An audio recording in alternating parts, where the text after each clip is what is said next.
충주시 소유 미술품을 훔친 혐의로 고발됐던 이종배 의원에 대해 검찰이 불기소 결정했습니다. 잃어버린 공무원들만 문매를 맞고 있습니다. 환경민원과 관련해 청주시가 행정소송에서 줄줄이 패소하고 있습니다. 지자체 제재 수단이 유명무실해지고 있습니다. 역병이 수없이 창궐했던 조선시대에도 K방역의 원조가 있었습니다.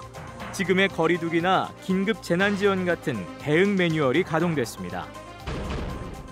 제천시가 어렵게 선점한 국내 최초의 수상비행 관광이 운영난에 허덕이고 있습니다. 코로나19까지 엎친 데 덮친 격입니다. 여러분 안녕하십니까? 계속해서 충북지역 뉴스입니다. 충주시 소유 미술품을 훔친 혐의로 고발됐던 이종배 국회의원에 대해 검찰이 증거 부족을 이유로 불기소 결정했습니다. 시 소유인 걸 몰랐고 실수로 가져왔다는 이 의원 측의 주장을 받아들인 건데요. 결국 떠들썩했던 미술품 실종 사건은 잃어버린 공무원들만 문매를 맞고 가져간 쪽은 아무 책임 없이 끝났습니다. 정재영 기자입니다.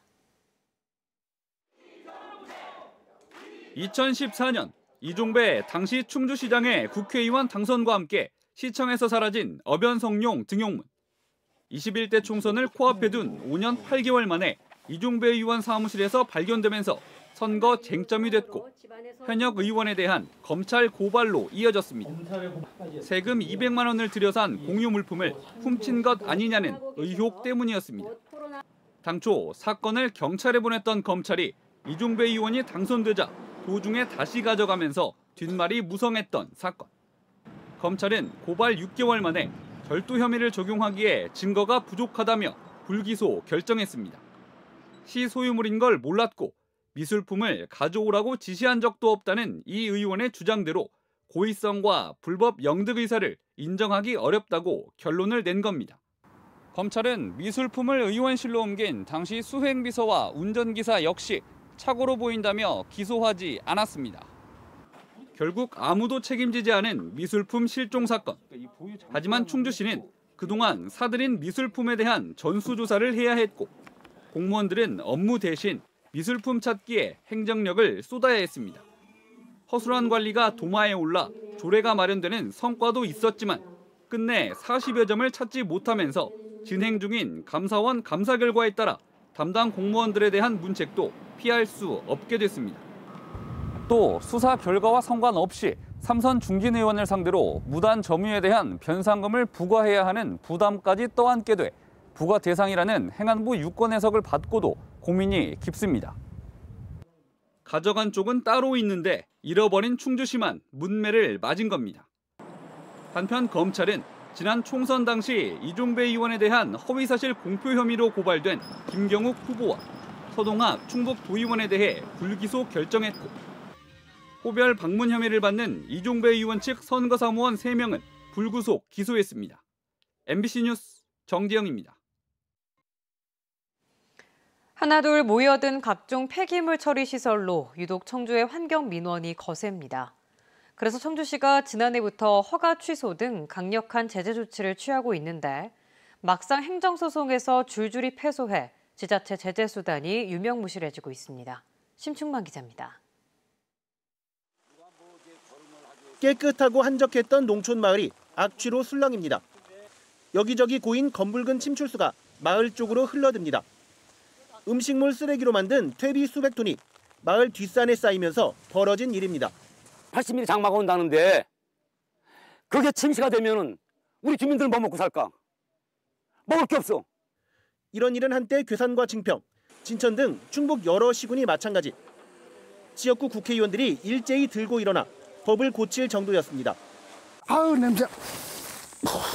코 막혀요. 아우. 퇴비를 만든 건 청주의 한 음식물 처리 업체. 부담 못한 청주시는 허가된 처리 용량의 법정 한도를 넘긴 사실을 찾아내 지난해 9월 허가를 취소했습니다. 한번 내준 허가를 취소할 방법은 거의 없었습니다. 신설된 업체라고 하면은 뭐 개선할 수 있는 그런 기회를 준다든가 이런 게 되겠지만 이미 너무나 오랫동안 이렇게 피해를 입히고 있던 업체이기 때문에 허가 취소 사항을 적발해서 곧 행정 소송을 낸 업체는 가처분 인용을 통해 영업을 재개했고 1년 만에 법원은 업체의 손을 들어줬습니다. 허가된 처리량의 1.3배를 무단 초과하면 안 된다는 폐기물 관리법 조항에 대해 설비 무단 신증서를 제한하는 취지라며 그게 아니면 괜찮다고 해석한 최근 대법원 판례에 따른 것입니다. 최근 클렌코 소송을 비롯해 과다 처리로 허가 취소나 영업 정지를 처분했다 줄줄이 패소한 청주시는 지자체의 제재 역량이 사실상 유명무실하다며 이러면 어느 지자체, 어느 지역 주민들이 신규 폐기물 업체를 받아들이겠냐고 반문합니다. 극렬하게 반대를 하시게 되겠죠. 우리 입장에서도 이거 허가 한번 해놓으면 이게 영원히 가는 업체인데 조심스러울 수밖에 없고 그러면 처음부터 막게 됩니다. 지난해부터 청주시가 각종 폐기물 업체 최소 영업정지 등의 강경 처분을 내린 건 모두 30여 건. 이 가운데 12건에서 소송이 붙었습니다. MBC 뉴스 심충만입니다. 조선시대에 코로나19가 발생했다면 선조들은 어떻게 대처했을까요? 바이러스에 대한 인식조차 없었던 그 옛날, 500년 조선 역사 속 전염병은 1000건이 넘을 정도로 많았었고요. 걷잡을 수 없이 퍼졌던 전염병은 왕이 자신의 허물이라 했을 정도로 나라 전체의 위기였는데 이미 그 당시에도 지금의 사회적 거리두기나 긴급 재난지원금 같은 매뉴얼이 있었다고 합니다. 이채영 기자입니다. 17세기 초 이를 통해 감염되는 티푸스성 전염병 온역이 조선 팔도에 번졌습니다. 외란을 거쳐 혼란스런 시기를 보내던 중 지금의 코로나19와 같은 역병의 공포가 덮친 겁니다. 역병에 대응할 일종의 지침서를 급히 만들어 전국에 배포했는데 바로 허준이 쓴 신참벽온방이었습니다. 마치 오늘날의 거리두기처럼 전염 환자를 대할 땐 반드시 등을 지고 가족이 환자의 옷을 삶거나 찌게 해 자가격리 대상자로부터 전염되지 않게 했습니다. 또 감염 일수와 정도, 증상에 따라 다양한 치료법을 제시했는데 백성들의 형편을 고려해 일상에서 쉽게 구할 수 있는 약재들이 적혀 있습니다. 가난한 백성들의 살림살이를 걱정해 세금도 덜 걷었습니다. 제사를 지내서 역신을 다독이는 모습을 보였고 그리고 세금이나 조세를 감면해 준다든지 전염병을 치료할 수 있는 치료제나 의사를 간행해서 온 국민이 함께 K방역의 성공을 이뤄낸 것처럼 역병 극복에 개인의 역량이 아닌 국가 공동체의 공조가 필요함을 역설했습니다. 그 환난에서 서로 구휼하는 것, 서로 돕는 게 환난상률이잖아요. 그런 정신이 있었던 거죠. 성리학자들이 가지고 있는 그런 공적인 감각들을 오늘날에 조금 더 조명할 필요가 있다. 이런 전통은 후일 동의보감, 재중심편 등 훌륭한 의사들과 함께 민간에도 치료법이 자리 잡는 데 큰 영향을 끼쳤습니다. 신속한 대처와 사회적 연대로 역병의 공포를 함께 이겨내려 했던 선조들의 의지. 바로 지금 더 깊은 울림을 주고 있습니다. MBC 뉴스 이채연입니다. 코로나19로 인한 팬데믹 사태와 맞물려 충북 농민단체가 식량 주권을 위한 농업정책 강화를 정부 여당에 촉구하고 나섰습니다. 전국 농민의 총연맹, 충북도 연맹 등은 민주당 충북도당 앞에서 기자회견을 열고 팬데믹에 따른 국경 폐쇄로 국제 곡물가 상승이 현실화되는 등 식량 주권의 중요성이 거듭 강조되고 있다며 이처럼 주장했습니다. 구체적으로 농업 예산 대폭 증액과 주요 농산물 가격 보장제 도입, 농지관리청 설립 등을 요구했습니다. 제천에서 선점한 국내 최초 수상비행 관광이 8년간의 우여곡절 끝에 지난해 드디어 날아오르긴 했는데 1년 내내 찾아온 손님이 300여 명에 불과한 데다 코로나19 직격탄까지 맞으면서 휘청거리고 있습니다. 이지영 기자입니다. 물 위에서 날아올라 산과 호수가 어우러진 절경을 만끽할 수 있는 수상비행. 지난해 8월 국내 최초로 제천에서 날아올랐습니다. 개장 1년이 지난 지금 처음 모습 그대로 4인용 항공기 한 대만이 자리를 지키고 있습니다. 조종사까지 합쳐서 4명이라 가족 단위 관광객과 단체 여행객은 태우지 못합니다. 때문에 지난해 말까지 10인승 항공기를 추가로 들여오려 했지만 해가 바뀌고도 소식이 없습니다. 업체 측은 계약은 돼 있어 잔금만 치르면 미국에 있는 항공기를 가져올 수 있지만 안정적인 운영을 위해 시기를 조율하다 코로나19가 터졌다는 입장. 이송기간이 배로 걸리는 데다 손님까지 뚝 끊겨 엄두를 낼 수 없다는 겁니다. 코로나가 없을 때 하면은 한 2주 정도면 들어오는데 기름 때문에 한 번에 못 날라오거든요. 한 20여 군데 되죠. 그걸 퐁당퐁당 시골 이게 와야 되는데 각 나라마다 2주간 격리. 수상비행 시설을 갖추려고 제천시가 쓴 돈은 국비까지 합쳐 20억 원. 15년 전 40억 원 넘게 들여 건립한 뒤 이용이 저조의 애물단지였던 수상 아트홀을 계류장으로 활용하면서 관광 활성화를 노렸던 제천시는 이러지도 저러지도 못하고 있습니다. 위탁업체가 10인승 항공기를 제때 들여오지 못한 건 계약 해지 사유에 해당하지만 사업 추진 의지가 강하고 코로나19로 불가피한 상황이라 기다릴 뿐이라고 밝혔습니다. 전반적인 관광 침체에 국내 주요 항공업계는 이른바 착륙 없는 비행 상품마저 내놓은 상태. 애초부터 사업성이 불투명했던 게 아니냐는 의문까지 나오는 가운데 업체 측은 1인당 12만 원짜리 저가 코스를 새로 내놓으며 불황 탈출에 안간힘을 쓰고 있습니다. MBC 뉴스 이지연입니다. 방송통신위원회 국정감사에서 지역방송의 역할론과 공익적 가치가 집중 논의됐습니다. 심각한 위기에 직면한 지역방송을 위해 지역신문 지원제도와 같은 지역방송 맞춤형 발전기금을 마련해야 한다는 주장이 나왔습니다. 박준호 기자입니다. 서울 국회에서 열린 방송통신위원회 국정감사. 지역방송의 역할론이 또다시 강조됐습니다. 지방 정부를 감시하고 지역민의 목소리를 전달하기 위해선 지역방송의 공익적 가치가 무엇보다 중요하다는 겁니다. 지역분과 지방자치가 강조되는 속에서 지방정권을 견제할 수 있는 언론이라는 게 절대 필요한데 방송이 그 역할을 해줘야 됩니다. 수년째 적자가 누적된 지역방송은 올해 터진 코로나 사태로 위기감이 커진 상황. 지역통신발전기금이 있긴 하지만 5년째 40억 원에 그치고 있는 데다 수십 곳의 지역방송과 통신사가 나눠갔다 보니 무용론마저 제기됐습니다.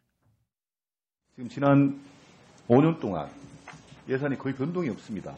그래서 지역방송 계속 어려워진다고 하는데 예산에 대한 추가적인 지원도 안 되고 있어서 이 지역방송 발전기금의 재정 안정성도 확보를 해야 된다. 때문에 지역방송만을 위한 별도 기금이 시급하다는 지적입니다. 문화체육관광부가 맞춤형 지역신문 발전 기금을 만들어 지역신문 지원에 나선 것처럼 방통위도 지역방송 지원을 위해 적극적으로 움직여야 한다는 주문입니다. 지역방송 발전 기금을 만들어 우리가 지원할 방안은 혹시 갖고 계신지요? 여러 가지 방법 중에 하나라고 생각을 하고요. 그 구체적인 방법에 대해서는 고민을 하겠습니다. 이와 함께 통행료로 전락한 언론진흥재단의 정부 광고 대행 수수료도 지역 언론사의 경영 역할을 부추기고 있어 전면 폐지해야 한다는 지적입니다. MBC 뉴스 박준호입니다. MBC 충북 창사 50주년 특집 다큐멘터리 장인의 기록 궁시장 양태현이 잠시 뒤 밤 10시 40분부터 TV와 유튜브 채널을 통해 동시에 방영됩니다. 이번 다큐멘터리는 영화 최종병기 활로 유명세를 탄 충청북도 무형문화재 양태현 궁시장이 주인공으로 큰손만 84번이 가는 화살 제작 공정과 궁시장의 굴곡진 인생사를 초고화질 영상으로 담았습니다. MBC 충북은 창사 50주년을 맞아 충북도 문화재연구원과 업무 협약을 하고 지역 무형문화재 장인의 모습을 초고화질 영상에 담아 다큐멘터리로 제작하는 기록화 사업을 하고 있습니다. 회식 자리에서 라면 갑질 의혹을 받은 충북소방본부 소속 간부가 직위 해제됐습니다. 충북소방본부는 최근 소방청의 감찰 조사 결과 지난 7월 해당 모 소방서장이 부하 직원에게 라면을 던지고 폭언을 하는 등의 부적절한 언행 여부를 확인해 지난 5일자로 직위 해제했습니다. 소방본부는 이달 안으로 징계위원회를 열어 징계 수위를 결정할 계획입니다. 충청북도 교육청이 2021학년도에 공립중등교사 417명을 선발합니다. 이는 2020학년도 선발 예정 인원인 287명보다 130명이 더 늘어난 인원입니다. 과목별로는 보건 56명, 전문 상담 38명, 영양 33명, 체육 28명, 역사 20명 등입니다. 교육청은 내년 퇴직 예정 교사가 260명에 이를 것으로 예상돼 이에 맞춰 선발 예정 인원을 늘렸다고 밝혔습니다. 이와 함께 세계 학교법인 교사 10명도 위탁 선발합니다. 국가산업단지와 현대 엘리베이터 유치 등 괄목할 만한 산업경제 성과를 낸 충주시가 지방자치 경영 대상을 받았습니다. 충주시는 한국공공자치연구원이 주는 제25회 지방자치 경영대상 산업경제도시 부문에서 대상을 받았습니다. 충주시는 현대엘리베이터 본사, 현대모비스 수소연료전지 제2공장과 수소연구소 3종을 유치했고 충주 바이오에스 국가산업단지 조성사업 예비타당성 조사도 통과했습니다. 코로나19로 각종 축제와 직거래 행사들이 취소되는 가운데 증평군이 드라이브스루 방식의 농특산물 주말 장터를 엽니다. 증평군은 내일부터 11월 말까지 도안면에 있는 블랙스톤 벨포레 리조트 메인 주차장에서 주말에 개인 차량을 타고 이용할 수 있는 장터를 열기로 했습니다. 증평농협 로컬푸드 출하회, 증평인삼연구회 등이 참여해 인삼, 고구마, 제철 농특산물을 주로 판매하게 됩니다. 지난 3년간 충북도 내에서 스쿨존 어린이 교통사고가 70건 발생해 어린이 73명이 숨지거나 다쳤습니다. 민주당 박재호 의원이 경찰청 등으로부터 제출받은 자료에 따르면 2017년에서 2019년 충북도 내 스쿨존에서 70건의 어린이 관련 교통사고가 나 2명이 숨지고 71명이 다쳤습니다. 박 의원은 미취학 어린이 교통사고가 빈번하지만 아직도 전국 어린이집 10곳 중 4곳은 스쿨존으로 지정받지 못했다며 스쿨존 지정을 늘릴 수 있는 대책을 시급히 마련해야 한다고 지적했습니다. 충북지역 뉴스였습니다. 고맙습니다.